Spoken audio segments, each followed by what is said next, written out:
Your government today, the Lehighton Area School District, hosted a virtual meeting of the board where a majority was invited and attended.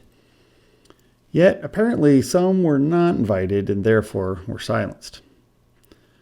Yep, apparently the invitations were sent via email and they were sent without a delivery receipt or read receipts. When these things happen, what thought do you ponder? Is it a lack of integrity, just plain incompetence, or was it just mere coincidence? Well, coincidentally, Rusty Belts and Dave Bradley were the only two that missed the party well at first. Joy saw fit to include the entire board in her response. In doing so, I was able to back into the meeting and voila, I was the fly on the wall. Upon entry, I found Larry Stern as a participant and Superintendent Cleaver as the host. What a wimp.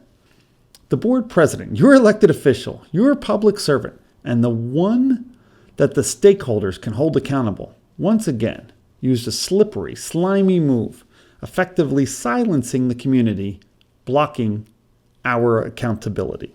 The meeting started and little old Larry tucked his head up a massive loophole.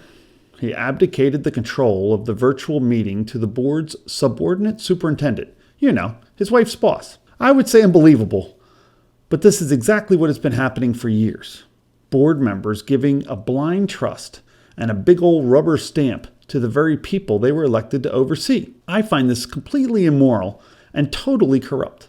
They should all resign. So, since Superintendent Cleaver was given the authority to remove members and end the meeting as he saw fit, the meeting of the board continued until apparently he saw fit. The first time the meeting was abruptly ended was about 10 minutes in.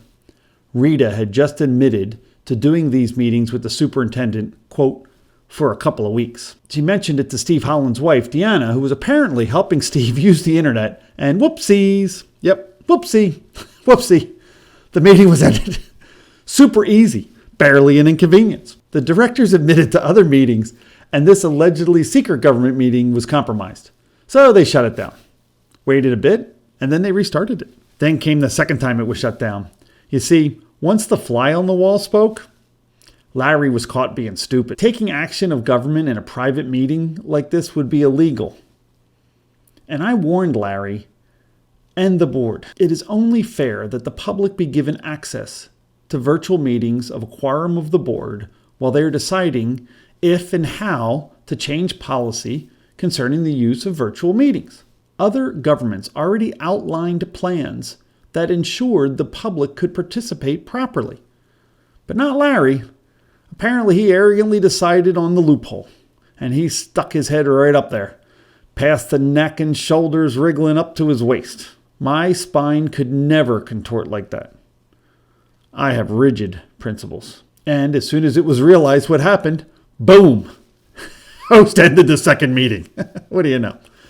As far as private meetings go, or secret government meetings that exclude the public, this one was tight. Totally tight. It was a Zoom. And if you look at this little red thing, it shows the meeting was recorded by the platform. So whoopsies. A full board meeting on a virtual platform discussing plans to change policy and taking official action to authorize a Zoom platform for meetings. That's a whoopsie. And here is the right to know request to hold the government accountable. This board is out of control. President Larry Stern abdicating his authority. Rita Spinelli rubber stamping the world away. Wayne, Steve, Nathan. None of them. They should all resign. We have responsibilities. We have an oath of office. I'm sure they're going to host a virtual meeting on Monday. Please show up, attend. Let's get 10,000 people in this meeting from across the state and hold this government accountable. Thank you.